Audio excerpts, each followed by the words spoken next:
Named after the Carrera Pan American road race, Porsche's Panamera is the brand's offering to luxury segment buyers wanting spacious rear seat accommodation and a properly sporting Gran Turismo driving experience. This model could have ended up being a four-door version of the company's 911 Coupe or a low-slung interpretation of the marque's Cayenne luxury SUV. In the event, it's very much its own car, a long, low five-door hatch that offers something very different in its sector. In this second generation, guys, it's smarter, faster, more efficient and impressively advanced. For boardroom buyers who yearn for brand's hatch, it promises to be a tempting proposition. Really clever engineering can defy the laws of physics. If you want proof, then here it is in the metal. The original Panamera handled quite impressively for a model of this kind, but this second generation version, you sense, is far closer to the kind of car Porsche always wanted to make in this segment. Thanks to fantastic steering and an astonishing lack of body roll on fast-flowing roads, this 2-ton, 4-seat luxury segment contender now feels almost as agile as a Porsche 911, or at least it does when it's specified with all of the brand's expensive dynamic drive technology. There's a lot of it. Adaptive anti-roll bars, PTV, torque vectoring, and the rear axle steering system are amongst the highlights. PASM adaptive damping is standard, but most Panamera customers embellish that with the optional air suspension setup.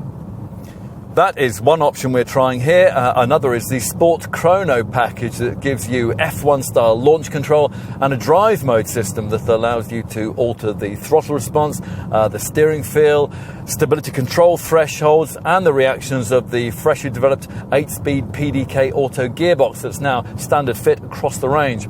Plus, there's a sport response button that helps with a burst of acceleration when you really need it. All the engines on offer are well capable of providing that. Only the entry-level 3-litre V6 petrol and diesel units can be ordered in rear-driven form. The base petrol model puts out 330 bhp and it can be specified with 4x4 traction as an option. All the other Panameras have four-wheel drive and they feature the 3 fresh bi-turbo engines introduced into this second-generation lineup. There are 2 new petrol units, the 440 bhp 2.9-litre V6 used in the Panamera 4S and the 550 bhp 4-litre V8 used in the Panamera Turbo. Both also make an appearance in the petrol-electric e-hybrid plug-in variants. The other fresh power plant is the 422 bhp 4-litre V8 diesel used in the Panamera 4S diesel model we're trying here, a searingly quick variant that's capable of up to 42.2 miles per gallon on the combined cycle and as much as 176 grams per kilometre of CO2.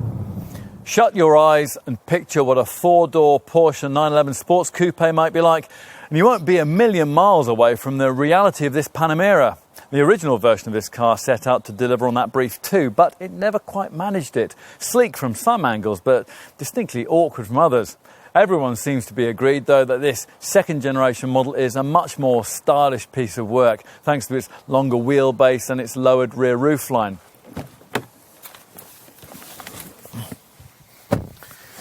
Well, take a seat inside and you get low-set sports car positioning, while the tall centre console that runs down the middle of the cabin hems you comfortably in, fighter aircraft cockpit style.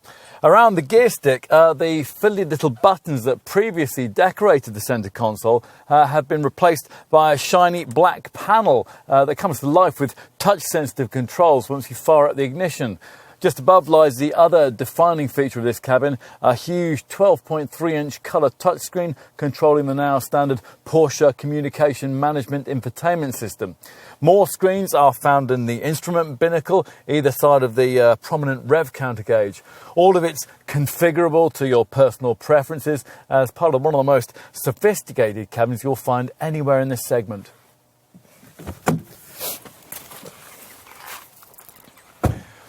Now let's try the back. Settle in here and immediately you feel a bit more special than you would in rival models thanks to these 2 individual sports seats that replace the usual bench.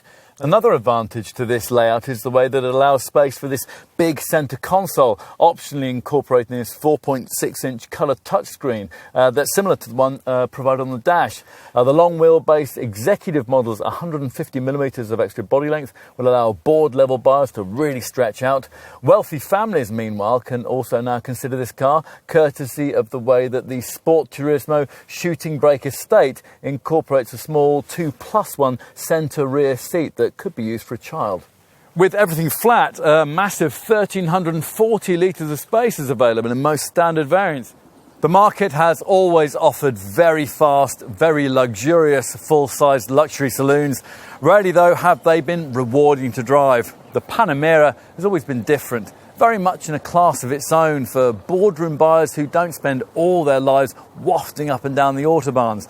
In its original form, it was so nearly a truly great car. So nearly the impressively complete contender this second generation model now is.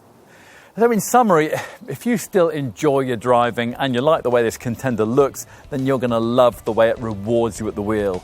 The Panamera is unconventional, it's unique, but best of all, it's a proper Porsche.